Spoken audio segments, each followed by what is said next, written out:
always wanted to be a black belt in a martial art. And so I started training Krav Maga, and became an instructor, and I started my own Krav Maga business. I was teaching self-defense in my community and working towards my black belt. And then I got into the security field.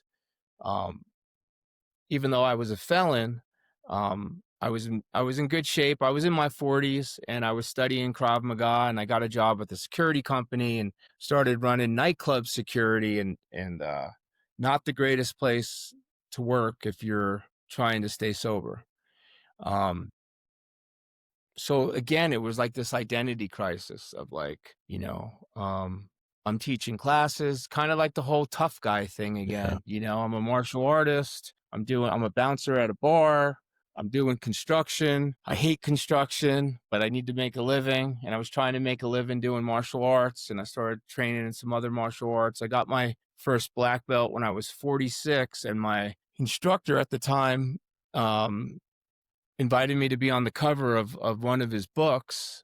And so that's when I got introduced to Facebook and social media. Hmm. And I started my Facebook page for my Krav Maga business, and um, started networking in that community. And I started traveling across the United States. Did Yeah, do you have a did question? becoming a Krav Maga instructor, um, did that assist in your shift from becoming into becoming a mentor and advocate for others? Do you like those instructional type skills? Yeah, well, that's a good question. I mean, I guess short answer, yes.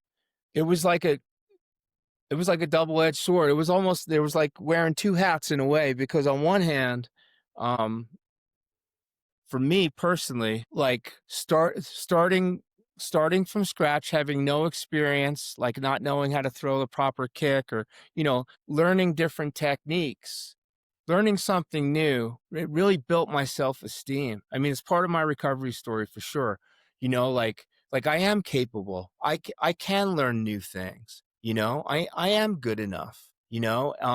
And so it boosted my self-esteem. It boosted my self-confidence, especially because the system that I was in, it had 5 levels, and it had instructor levels. And then I was invited to go train. They had, excuse me, a law enforcement instructor course. And I said, my instructor said, you're not the same man that you used to be despite your criminal record. And they invited me to come train with law enforcement officers, and I became a certified Krav Maga law enforcement instructor, even though I'm not a law enforcement officer, but I got the certificate to train. And so it really boosted my self-esteem and my morale. Really like uh, helping people learn, and teaching, and being a positive role model. At the same time, I still had a hard time.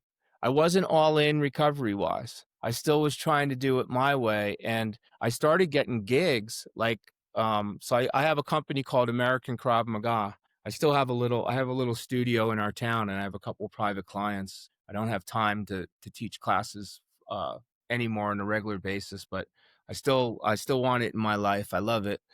But my American Krav Maga business, I started shooting videos in my backyard of you don't have to be part of these big organizations that have high monthly dues.